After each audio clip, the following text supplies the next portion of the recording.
Hello friends, welcome back to the daily soap update. आज रात अनुपमा के एपिसोड में क्या होने वाला है हम उसके बारे में बात करेंगे। सो गाइस, वीडियो को पूरा देखिएगा एंड मेरे चैनल को सब्सक्राइब करना ना भूलिएगा। सो गाइस, कल हम लोगों ने देखा था कि किस तरह से समर को पूरा सच पता चल जाता है और वो जाकर वनराज से सवाल करता है और अनुपमा को थोड़ा सा स्ट्रांग फील करवाने की कोशिश करता है। आज के एपिसोड में हम लोग देखेंगे कि जब समर अनुपमा के साथ डांस कर चुका होगा तब वो अनुपमा से कहेगा कि मम्मा मम्मी सब कुछ छोड़कर आगे बढ़िए। अनुपमा एकदम शॉक में समर को देखती है। वो बोलती क्या तुझे सब पता है? तो वो बोलता हाँ मुझे सब पता है। तो वो बोलती कि एक औरत के लिए आगे बढ़ना इतना आसान नहीं है। यदि एक औरत आगे बढ़ती है तो बहुत कुछ पीछे छोड़ती है। फिर समर बोलता है तो क्या आप उन्हें माफ़ कर देंगी? तो अनुपमा कहती है कि गलती को माफ़ किया जा सकता है, धोखे को कैसे माफ़ कर दूँ। और बस ये बोलकर बहुत सोचती है कि यदि मैं आगे बढ़ी, उन्होंने मुझे मेरे बारे में सोचना छोड़ दिया, इसका मतलब ये तो नहीं कि मैं भी अपने परिवार के बारे में सोचना छोड़ दूँ। यदि मैंने बा और बापूजी को सब कुछ बता दिया तो उनका दिल टूट जाएगा, और यदि बताना ही होगा तो ये बताएंगे। समर बोलता है जो भी हो माँ, आप जो भी डिसीजन लेंगे मैं आपके साथ हूँ, इस बात का हमेशा ध्यान रखना। अनुपमा बोलती जानती हूँ। फिर समर बोलता है मैं भी ये बात जानता हूँ कि आप अभी भी अपने बारे में नहीं सोच रही हैं, अभी भी आप सभी के बारे में सोच रही हैं। तो अनुपमा बोलती है माँ और परिवार अलग नहीं होता है, माँ की खुशियाँ उसी में होती है जिसमें परिवार खुश रहे। बापूजी अच्छे रहे, तोशु किंजल खुश रहे, पाखी पढ़ाई में अच्छी रहे और तेरे सारे सपने पूरे हो, बस इसी में मेरी सारी खुशियाँ हैं। फिर समर बोलता है माँ फिर भी बुरा लगा होगा ना, तोशु भाई ने आपसे ये सब छुपाया? तो अनुपमा बोलती है तोशु अकेला क्या, संजय भाई और नंदिनी ने भी छुपाया है। जानती हूँ क्यों छुपाया है, लेकिन फिर भी बुरा लगा। इतनी देर में पाखी अनुपमा को आवाज़ देती है और अनुपमा समर को थैंक यू बोलकर चली जाती है। फिर समर बाहर बैठा होता है और नंदिनी गजरा लेकर आती है और समर बॉल से उसके गजरे को गिरा देता है। नंदिनी बोलती है ये क्या है? बस वो उसके पास गजरे के ऊपर पाँव रख के आता है। तो नंदिनी बोलती है ये क्या किया तुमने? तो समर बोलता है जो तुमने किया उसके आगे तो ये कुछ भी नहीं है। तुम्हें तुम्हारी मासी और मेरे मम्मी के हस्बैंड के बारे में सब कुछ पता था, लेकिन इसके बावजूद तुमने कुछ भी नहीं बताया। नंदिनी उससे कहती है कि तुम अपनी मम्मा के बहुत क्लोज हो, यदि मैं तुम्हें बताती तो तुम हर्ट हो जाते। समर उससे कहता है कि मैं यहाँ पर कुछ सुनने नहीं आया हूँ, सिर्फ इतना बताने आया हूँ कि आगे से मुझसे, मेरी मम्मी से और मेरे परिवार से दूर रहना। I hate you Nandini. और ये बोलकर वहाँ से चला जाता है। फिर अनुपमा बा को लड्डू गोपाल का भोग देती है। इतने में देविका बोलती है कि अनु मुझे थोड़ा सा काम है, मैं बस यूँ गई और यूँ आई। बा बोलती है कि इतनी भागदौड़ करने की क्या ज़रूरत है, आराम से आना, अभी हाल आने की ज़रूरत क्या है?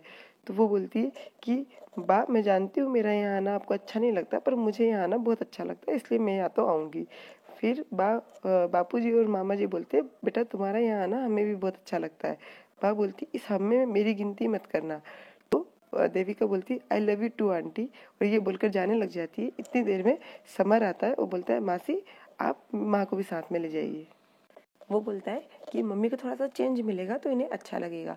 देविका बोलती बहुत अच्छा आइडिया है, वैसे भी मुझे सिर्फ 15 से 20 मिनट का काम है, इसके बाद हम लोग आइसक्रीम खाएंगे और घर आ जाएंगे। पाखी बोलती बहुत अच्छा आइडिया है, मैं अपनी कोल्ड कॉफ़ी खुद बना लूँगी। बापूजी और मामा जी भी बोलते हैं कि हाँ बेटा चली जा।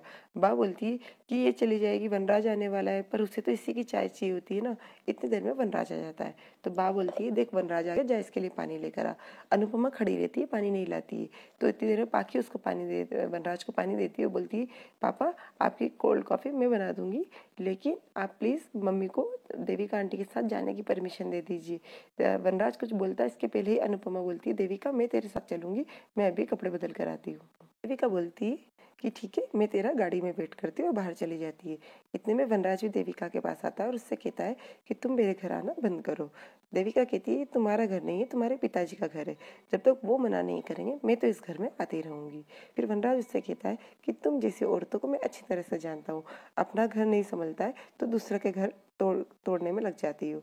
तो देविका बोलती है फिर इस मामले में तो काव्या मुझसे कई गुना आगे है ना, मेरा तो डिवोर्स हो चुका है, उसका तो डिवोर्स भी नहीं हुआ है, फिर भी वो दूसरे के हस्बैंड के साथ अफेयर रखती है।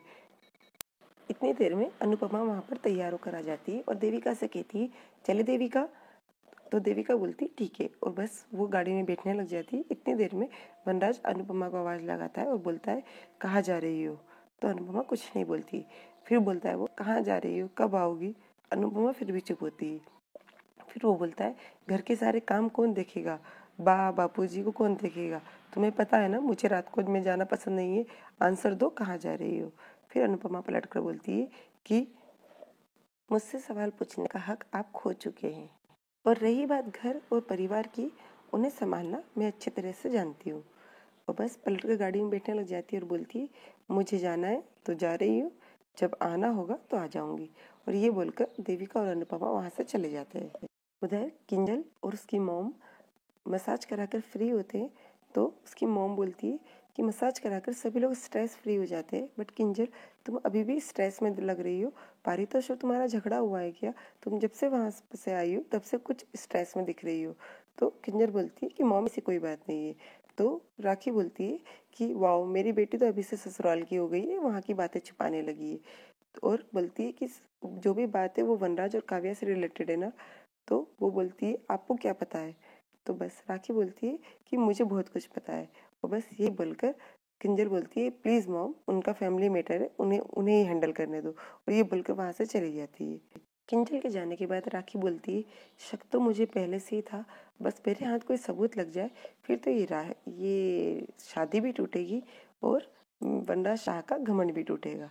और बस उधर दिखाते हैं कि अनुपमा और देविका पार्क में बैठे होते और देविका आइसक्रीम खा रही होती है। फिर अनुपमा उससे पूछती है कि यहाँ पर बैठे हुए हमें कितना टाइम हुआ होगा। तो देविका बोलती है यहीं लगभग 20 मिनट। तो अनुपमा बोलती है 20 मिनट से हम ऐसे ही बैठे हैं। तो बोले हाँ। तो बोले अरे ऐसा कभी मौका ही नहीं मिला, पहली बार ऐसा लग रहा है कि मैं इस टाइप से इसे कहीं पर अकेली बैठी हूँ। तो उसे देविका बोलती है इसे कहते हैं अपने लिए टाइम निकालना। फिर अनुपमा बोलती चल अब घर चलते हैं। देविका बोलती रुक ना, यहाँ पर कितना मजा आ रहा है, तुझे कौन सा घर पर जाकर तेरे पति को जवाब देना है।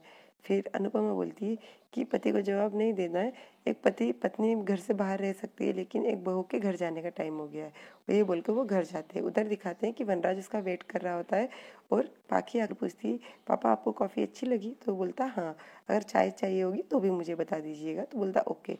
और वो बस दरवाजे के सामने बैठकर अनुपमा का वेट कर रहा होता है। इतनी देर में अनुपमा आ जाती है। अनुपमा जैसे ही घर में एंटर करती है, वनराज जाकर दरवाजे पर खड़ा हो जाता है।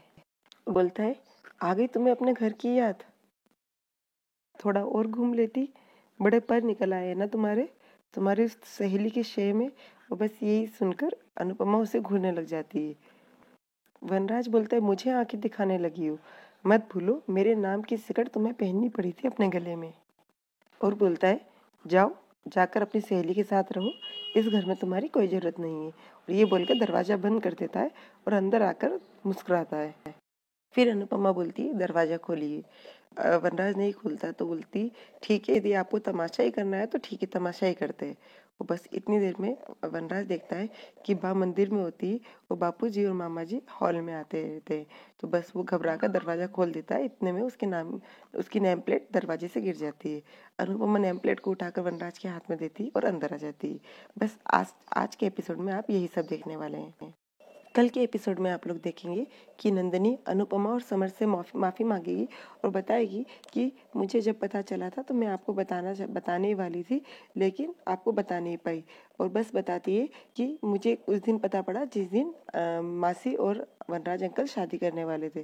तो अनुपमा शौक में आ जाती है और पूछती है कि कब। तो वो बताती है जिस दिन आपकी और वनराज अंकल की शादी होने वाली थी उसी दिन सुबह 8 बजे उन्होंने मंदिर में रजिस्ट्रेशन करवाया था। और बस अनुपमा काव्या के घर पर जाएगी और वनराज भी काव्या के घर से निकलता रहेगा तो अनुपमा को देखकर अचानक छुपने लगेगा। यही सब कल के एपिसोड में आप लोग देखेंगे। सो गाइस आगे की अपडेट के लिए डेली सुप अपडेट से जुड़े रहिएगा एंड चैनल को सब्सक्राइब करना ना भूलिएगा। कल मिलेंगे नए एपिसोड के साथ में, तब तक take care and bye bye.